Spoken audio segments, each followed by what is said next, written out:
જેમ પાણી માર્ગ છોડતો નથી એમ સમાજ પણ પરંપરા છોડતો નથી.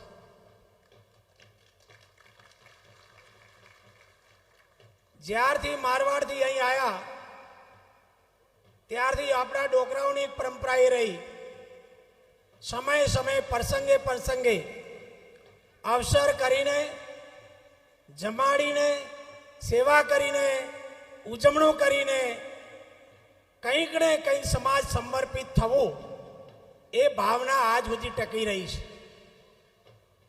ઘણા સમય પહેલા ચીઠીઓ ફાળવી એટલે કાઠું કામ હતું, સાધન સગવડ મુશ્કેલી હતી, પણ એ ચીઠીઓ ઠા બંધ હતી. 6 મહિનાનું આયોજન હતું, હોજે ઠેઠાઓ હતા, વટલુએ ઘી હતા, ધોબે ખોંડ હતી, અને જે પરંપરા થતી ને એની કદર કિંમત અને કોક ને કોક નોંધ લેતું. એ પણ આપણી પરંપરા જોઈ છે. આજે પણ ધીરે ધીરે ધીરે વખતે હજી પણ 6 ટાઈમ માટે ચીઠીઓ પાડીને આપણને બધાને બોલાયા છે. ખૂબ ખૂબ ધન્યવાદ છે એમને, એમના પરિવારને, કાળાજી પરિવારને. પૈસો ભગવાન આપે છે, પણ ક્યાં વાપરવો, કઈ રીતે વાપરવો અને ક્યારે વાપરવો એ મહત્વની વસ્તુ છે. અને એ યોગ્ય સમય વપરાય, યોગ્ય જગ્યાએ વપરાય તો હંમેશા જેમ આદરોમાં મેં થાય અને વાવો તો ઉગે, ખેડા જેડામાં ઉગે નહીં, એમ આમણે આદરા ધારીને આજે વાયુ છે એ ભગવાન એમનું લેખે લેશે ને ઉગશે.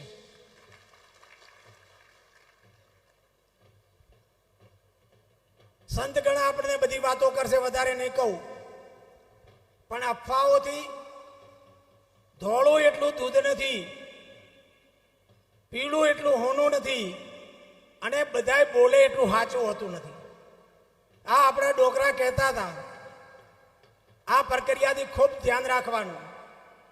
અત્યારે પરિસ્થિતિ એ છે કે પાડોશી જ્યારે તમારે ઘરે આવે છે ત્યારે એમ લાગવું કે પાડોશીને પરમેશ્વર છે. ના, પાડોશી પણ આવીને તમારા ઘરમાં ઝઘડો કરાવે. પાડોશી પણ લાગે તમને દેખાય સરસ, પણ ઘરમાં ઝઘડો કરાવે, તમારા કુટુંબમાં ઝઘડો કરાવે, ભાઈઓ ભાઈઓ વચ્ચે પણ ઝઘડો કરાવે, પણ છતાં એને કહેવાય શું? પાડોશીને પરમેશ્વર.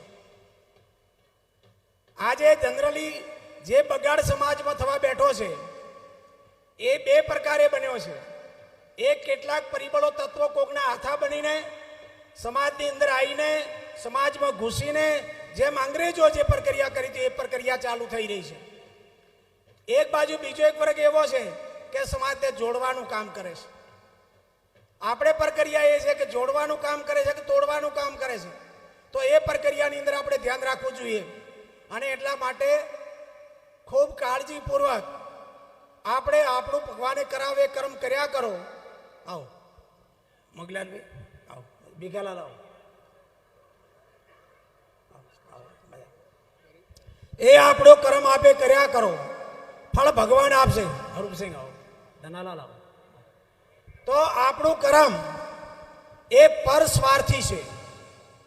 દુનિયામાં સંતોની જય બોલાણી, જેમણે સમાજને સંસારને ત્યાગ્યો, જેના કારણે એમની જય બોલાણી.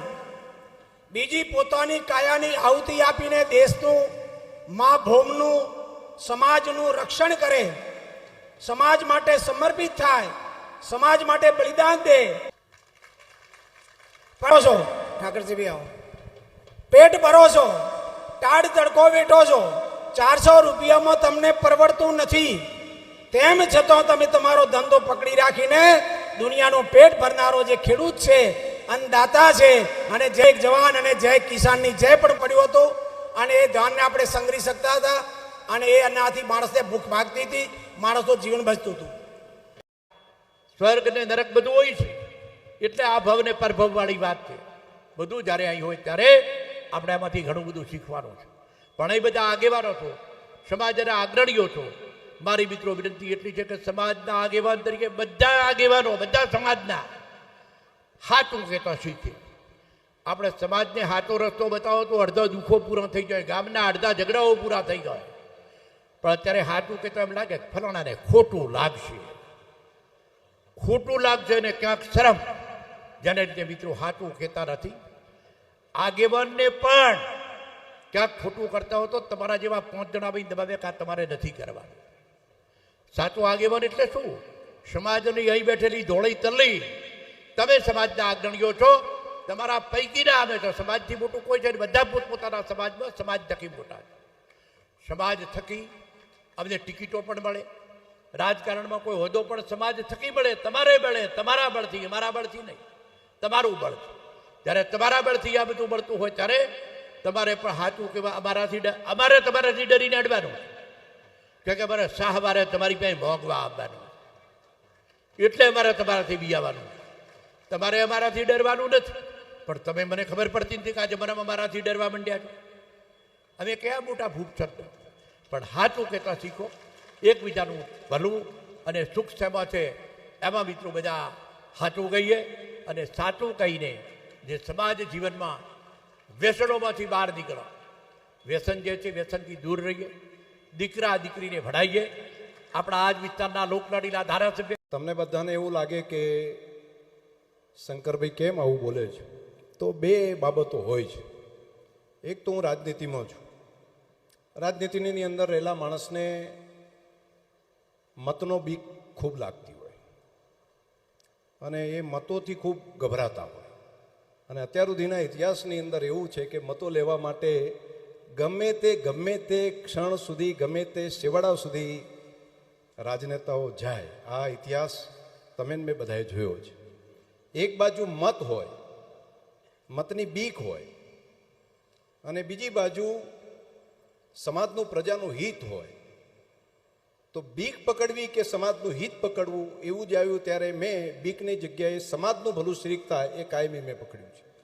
અને મને પરમાત્માએ જે બુદ્ધિ શક્તિ આપી છે, મને જે ભગવાને જે જ્ઞાન આપ્યું છે, મને જે ઇન્ફોર્મેશન ઈશ્વરે કંઈક બાકીના લોકો જે વિચારતા હોય છે એનાથી એક ડગલું ક્યારેક પરમાત્મા મને સામેથી એમ બતાવે છે કે આ રસ્તાની અંદર જો જશો તો આવું નહીં થાય, આવું થશે.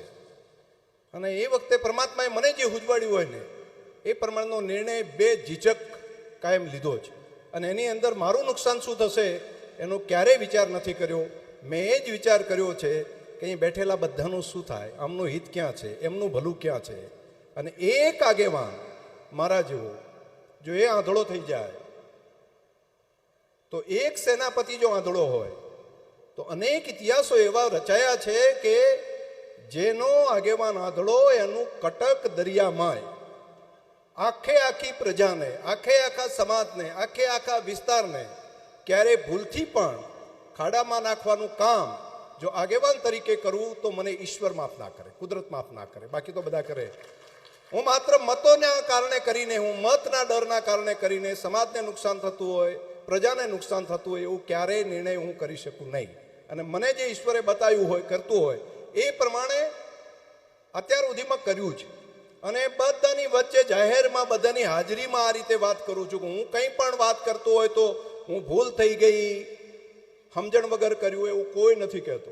હું કંઈ પણ નિર્ણય કરતો હોય તો ઈશ્વરને પ્રાર્થના કરી, પરમાત્માને પ્રાર્થના કરીને એ મને જે સૂઝવાડે એ પ્રમાણના અત્યાર સુધીના નિર્ણયો કર્યા છે. અમુકને અઠવાડિયામાં ખબર પડે, અમુકને 15 દાડે ખબર પડે, અમુક મહિના પછી કંઈક ના સાચા હતા, અમુક 6 મહિના પછી કહે છે કે ના તમે સાચા હતા, અમુકને 12 મહિના પછી પણ કહે છે કે ના તમે રસ્તો જે પકડ્યો હતો એ સાચો હતો. એ સાચો જેને જ્યારે જે સમજવું હોય સમજે, પરંતુ મને જ્યારે ઈશ્વર સમજાવે છે, મને જ્યારે કુદરત એમ કહે છે કે આ રસ્તા ઉપર બધા આપણે સાચા હોઈએ, તો બધાને ખોટા રસ્તા ઉપર લઈ જવાનું હું કહું નહીં. મારો રસ્તો મને જે ઈશ્વર સૂઝવાડે એવો રસ્તો હું કહું છું. એના કારણે કરીને ઘણું બધું દુઃખ સહન કર્યું છે, ઘણી મુશ્કેલીઓ સહન કરી છે, અને હજુ પણ એ સહન કરવાની તૈયારી પણ છે. પરંતુ પ્રજાનું હિત, સમાજનું હિત, જેમણે મારા માટે કંઈક કર્યું હોય એમને ખાડામાં પડવા હું દેવા માગું નહીં. અને એ બાબત હું જાણું છું એટલા માટે કરીને તમારા બધાની વચ્ચે મૂક્યું. મારે ઇતિહાસ 1-2 બાબતોના કહેવા છે.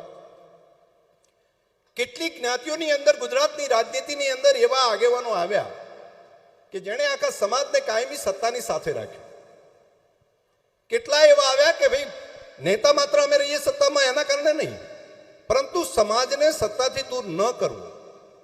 મેં પાટીદાર સમાજની અંદર મેં બેઠેલા ઘણા આગેવાનોને મેં જોયા છે એ ચિમનભાઈ પટેલ હોય તો એમના માટે, કેશુભાઈ આવ્યા હોય તો ત્યાં, એ પછી બાકી પણ બધા 1 2 3 4 5 6 જોજો તમે બધા, અને એની પ્રગતિ જોજો. આખા દુનિયામાં સૌથી સક્ષમ જે પ્રજાઓ 4 5 ગણાય એમાં એ સમાજો પહોંચી શક્યા. એક બાજુ સાચી દિશા મળી અને એમને એમ ના કીધું કે ના ના તમારે તો સામે જ રહેવાનું, તમારે તો સંઘર્ષ જ કરવાનું. અને જે લોકો માત્ર ને માત્ર સમાજોને સંઘર્ષ આપ્યો છે જીવનની અંદર, બીજું કંઈ નથી આપ્યું. અમે કરીએ રાજનેતા પણ તમારે તો માત્ર સંઘર્ષમાં જ રહેવાનું, તમારે સામે જ લડવાનું, તમારે લડ્યા જ કરવાનું. એ સમાજની પ્રગતિ નથી થઈ. ક્યારેક ક્યારેક કોઈક નેતાઓની પ્રગતિ થઈ શકી છે. આ ઇતિહાસ એક ગામનો નથી, આખા રાજ્યનો ઇતિહાસ નજર સામે જોશો તો દેખાશે. આ હું જોઉં છું અને મને સત્ય લાગે છે, એટલા માટે બે ધડક બે ધીધક બધાની વચ્ચે કામ કરું છું. એટલા માટે કે મારે તમને આગળ લઈ જવા છે, મારે આ વિસ્તારને આગળ લઈ જવો છે, મારા વિસ્તારનું ભલું કરવું છે. એના માટે કરીને હું આ કામ કરું છું, રાત દિવસ કર્યા કરું છું. અને આજે કેટલાકને ધ્યાનમાં આવશે, કેટલાક અઠવાડિયા પછી, કેટલાક 15 દિવસ પછી કહેશે, કેટલાક 2 દિવસની અંદર કહેશે કે ના શંકરભાઈ તમે સાચા હતા. મારે તમારા બધાની વચ્ચે આજે આ સામાજિક પ્રસંગની અંદર પણ આટલી વાત એટલા માટે કહેવાની આવી કે ક્યાંક ક્યાંક ચર્ચાઓ બાકી બીજા ત્રીજા આમ તેમ બીજું ચાલતું હોય છે. એટલે બધાનાથી પહેલેથી કઈ રાખેલું હોય તો બધાને ધ્યાન ઉપર રહે. એટલા માટે કે ભાઈ શંકરભાઈ આવું કહેતો હતો, આ માણસ આવું આપણને વાત કરતો હતો, અને આવા એક ગામની અંદર કાર્યક્રમ હતો ને એની અંદર બધાની હાજરીમાં આવું બોલ્યો હતો અને જાહેરમાં બોલ્યો હતો. એટલા માટે કરીને કોઈ પાછળથી વાત કરતા હોય તો ધ્યાનમાં આવે. બીજી વાત, રાજનેતાઓ શું કરી શકે? માત્ર દિશા આપી શકે. રાજનેતાઓ કોઈ જીવાડી ના શકે. રાજનેતાઓ કંઈ રોટલા પૂરા ના પાડી શકે. રાજનેતાઓનું કોઈ પણ કામ, લીડર સામાજિક હોય, ધાર્મિક હોય કે શૈક્ષણિક હોય, એનું એકમાત્ર કામ છે દિશા આપવાનું. તમને સાચી દિશાએ લઈ જાય, તમને સાચા રસ્તા ઉપર લઈ જાય. તમે સુખી જે રસ્તા ઉપર થવાના હોય એ દિશાનો ઈશારો કરે કે આ રસ્તા ઉપર જશો તો આપણે બધાએ નવી પેઢી તમારી સુખી થશે. લીડરનું કામ આ જ છે. બાકી લીડરો આવીને તમારું કંઈક હોળ હાકી દેવું કામ એમનું નથી. લીડરો આવીને કે તમારા રોટલા ઘડાઈ દેવું કામ નથી. એનું માત્ર ને માત્ર સાચી દ્રષ્ટિ હોય, એને 5 ડગલા દૂરનું દેખાતું હોય, અને 5 ડગલા દૂરનું દેખાતું હોય તો એ પ્રજા પાસે જઈને બતાવે કે તમે આ રસ્તા ઉપર જશો તો તમે બધા સુખી થશો. આ કામ લીડરનું છે. અને પરમાત્માએ આપણે બધાને ખૂબ સરસ મજાના નેતાઓ આપ્યા છે, અને આ નેતાઓના આધાર ઉપર તમે બધા ખૂબ પ્રગતિ કરો, બધા ખૂબ આગળ વધો, એવી હૃદયથી શુભકામનાઓ.